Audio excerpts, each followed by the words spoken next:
I was talking to an old friend who was actually the friend who inspired my interest in the project, because as Chase said, even though I'm from here, I wasn't in town that week. I just moved away, and this friend had been writing me letters about it, and he talked about like the sound of them slapping their nightsticks on their shins, and like it haunts him still.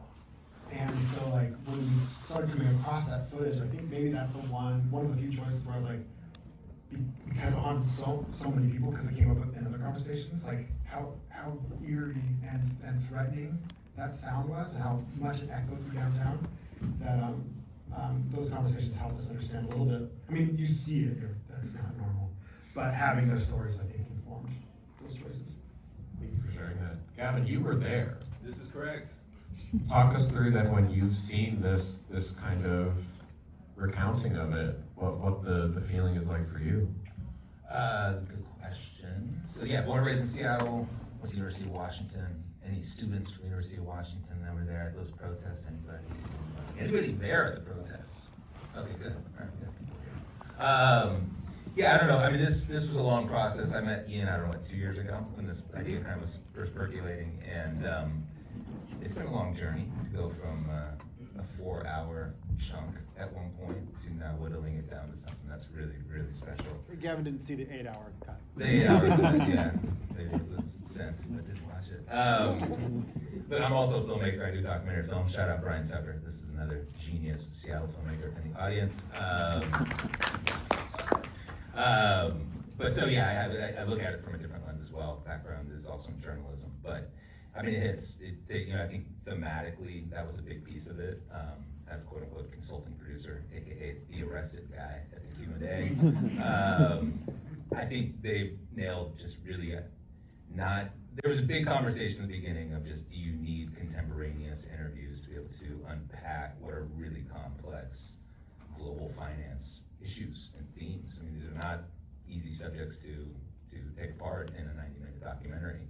And I think the approach they took in allowing the audience to arrive at their own conclusions from this mixed match of very different events, different voices, accomplishes really what the feeling was at the time, which was there's a common, I won't say enemy, maybe a little bit too strong a language, but a common opponent that brought together all of these different voices of interest. So where it may seem a little chaotic at times, that's really how it felt, that there was one common, front, which was this WTO. And I think the film captures that really well.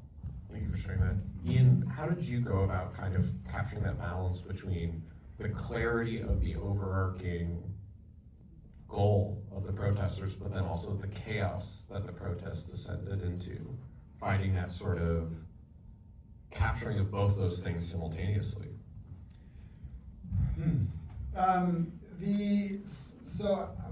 Alex, my editing partner, and I, we follow a bunch of rules we give ourselves in this forum. We've been working together for like 6 years. We had a show at Vice for a while, and when we set out to make this project, we applied those same rules, which is like basically let the archive speak for itself. And of course, we're making thousands of choices every week on how to whittle that down. But ultimately, we're trying to find the mechanics of the event and what moments lead to the next, and how the different energies are kind of related. If there would be scenes that we really liked, but it had no relation to what comes next, we would have to cut it, because we wanted to understand how it unfolded and where that energy went. And on top of that, it's fun to see some old graduate school friends here, but we would informally, I've said this in a bunch of Q&A, talk about thematic analysis. If there's any academics in the room, it wasn't an official process, but we use the ideas of thematic analysis to identify themes as they're emerging, and then just write them down, see what the weight is throughout the 1,000 hours, and make sure that the 100-minute version of it captures them on some level. And so how do we come to that thing? I think it's just because it was. And so if it's feeling like you're seeing the organized energy and and then leading to a little bit of chaos, and then it kind of dissipating, then that's because what the footage told us.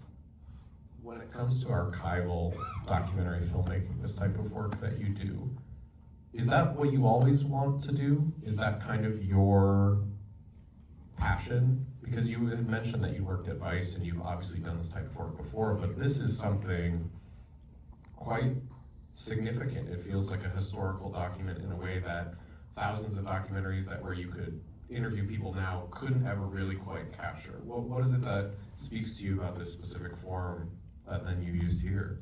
Yeah, you can't do, I wish I could do this always, but it takes so long, and not every event is this well covered.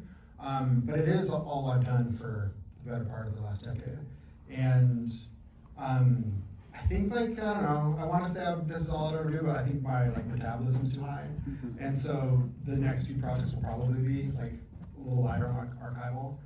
But it's the thing I'm the most passionate about. And there's like 3 or 4 projects that are already kind of like in development on some, and it'll probably be like, if I'm ever known for something, it'll be this, because I think that I feel really strongly about having a grasp of history, and one of the best ways to understand our history is to get some approximation to reliving it, and it kind of counteracts in some ways, like, you know, we don't make a lot here anymore, but we make opinions, and like you can get any opinion you want if you shop in the right places.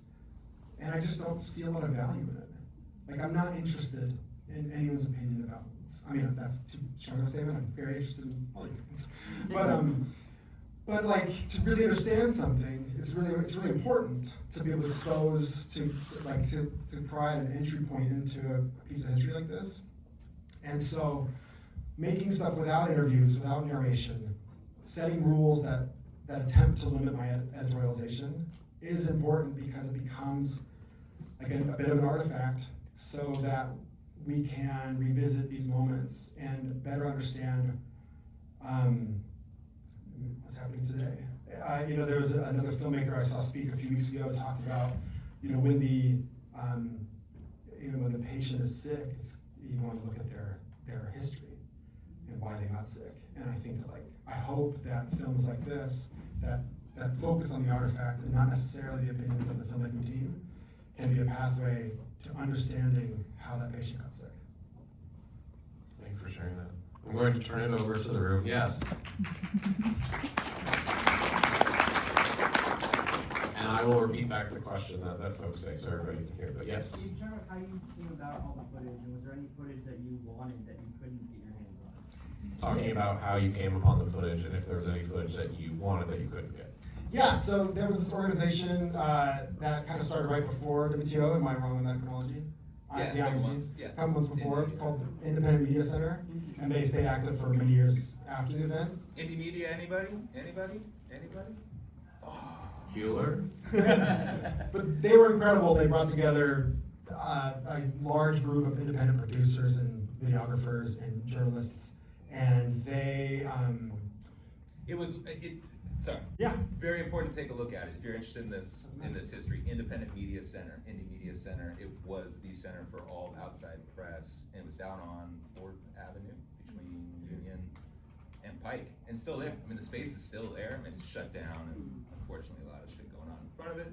But one of a kind at its time, 1999 to about 2003. It went international. You should take a look at it. The Wikipedia page is pretty cool.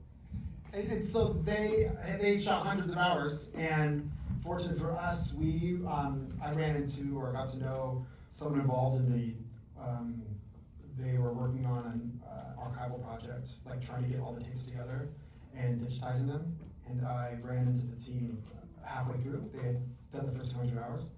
And so I just kind of like put my cord down and said, when you're done with the next 200, please hand me the hard drives, and I'll do something that you may be happy with. And then as we were working on it, we found another 600 hours from like people's shoeboxes and CNN and CBC and all sorts of places. That was So the cops footage was the last thing we got. We had been asking the SPD for the whole time. We FOIA'd them at the beginning of production. Turns out you can just not respond to FOIAs. And so eventually, we, about a year and a half after the first FOIA attempt, an incredible municipal archivist found the tapes for us. And we were able to throw that in right before we premiered it. But we had, our original pitch for the film was to include a kind of parallel through line in China, to look at the labor market there, because this ministerial was really important for the inclusion of China that came a year later into the WTO, and that really, as we've all experienced, has changed the economy there and the kind of like the landscape of global economics. And worked with two great, Chinese-based or China-based archival producers. One was here, one was there. They knew the archives there, and watched a lot of stuff from the era. Tried to reach out to the documentarians. We did see some footage that was pretty incredible. There's one clip in particular. It's a group of laborers, in the changing room of the factory where they worked, and talking about how the CCP was going to close down their factory soon, and another person commented on how they don't care about us. They're just as bad as the GOP, and they're like that expression of they knew American politics, and they kind of knew who the players were, and how the spirit of the idea kind of lives in just the very end when you have that one person speaking about how it's the laborer that suffers in the end. But that was a through line that we weren't able to put together. Time for a couple more questions. Yes. Did you screen the doc that was made, and I don't remember the woman, the filmmaker's name, and it was screened about 2001 or 2 about WTO? And did you look at that is that part of the archive? I think it's built from, because I believe you might be talking about Jill. Yeah, yeah. Yeah. Battle in Seattle. And she was a part of the Independent Media Center. Right. Alex and I watched every doc we could right before we started editing, and then we didn't revisit them after that. And then just a friend of mine who was on the streets all week is in Cape Cod, and when I told her about this, she asked, is this going to be available? Do you think you'll screen it anywhere else, or stream, or? Yeah, we've been having a great run so far. We've, all the major doc fests have screened it. We had great premieres everywhere, and we've started a theatrical run that's starting in New York in about a week and a half, and then we have a number of independent theaters that are picking it up. Anywhere around Boston? We were at a Boston Fest, but we'll work on it. I don't know if we have a screening in Boston coming up. I would say if you know anybody, have them call their local theater and request it. Yeah. Politely is always a good thing. Yeah. All right. Oh, well. Time for one more question. Yes, there. I'm curious, so towards the end of the film, there was an inclusion of a young woman talking about this is a victory and we won. Mhm. I'm curious, after going through this archival footage, do you agree with that sentiment? And I guess I'm more curious why it was included. And in the present political climate, do you believe that nonviolent protest is an effective mode of civil disobedience or changing power? That's a big one. I'm going to try and say her. So the sentiment at the end about "we won" that was shared by the one woman protester, why was it that you included that? And do you think that nonviolent protest is a successful strategy? Gavin's probably a better person for this question, but I'll attempt it for a second. We included it because that was the overall sentiment in the streets. And so whether I think it was successful or not, wasn't important to us. Because also the internal feelings, the reason why we only show Michael Moore once, the head of the WTO at the time, is because they also felt like even with all the hurdles, they had a great week too. Do you have any thoughts about Nonviolence. Look, that was the sentiment at the end. I mean, the one goal coming into this was shut down the WTO, period, right? And by the time the ministerial was over, it had been shut down effectively.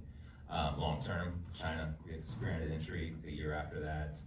But you look at the legacy of the protests that came out. You got a small snapshot there at the end of the doc where it showed that sequential order of protests that were happening. And so there's definitely a feeling of this movement is getting stronger. It's having real impact. People are aware of the issue.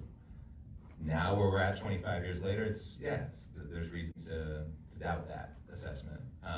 What I can say, and this has been a joke kind of in these Q&As, is, you know, the worse the world gets, the more successful this film is getting, right? People are genuinely starting to ask these questions again, which is really encouraging to me, because the issues haven't changed. If anything, they've become even more relevant. And I'll leave on just one thing I think it's best articulated in here as well, is, you know, it's not a question of left or right, but the top down, right? And that political lens, I think, is probably the most important thing that we can start to view the world in right now. Nonviolence or not, I don't know. Would WTO have had the same response globally if it wasn't for a little bit of violence? It's tough for me to say that it wouldn't, because the fact of the matter is, when you have fires in the streets, when you see these glasses getting broken, like, news media starts to report on it, and then people are talking about the issue. And then I'll just add one thing, because violence is defined differently by different people, is that I think going through the archive, it's very clear that what the average person considers as violence is something against the human body, and the law considers it violent, energy against the material object. And so there wasn't violence on the side of the protesters. And so I think the archive's very clear, and the film's very clear about that.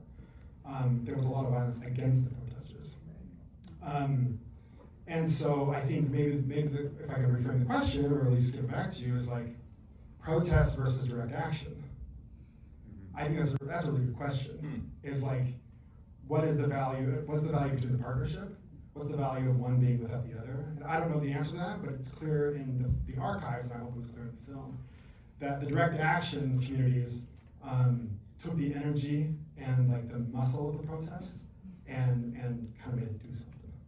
And I think that's something I learned by watching it, by watching all those hours and making this, is that might be a thing we should consider more. Well, we're gonna have to leave it there. Let's everyone.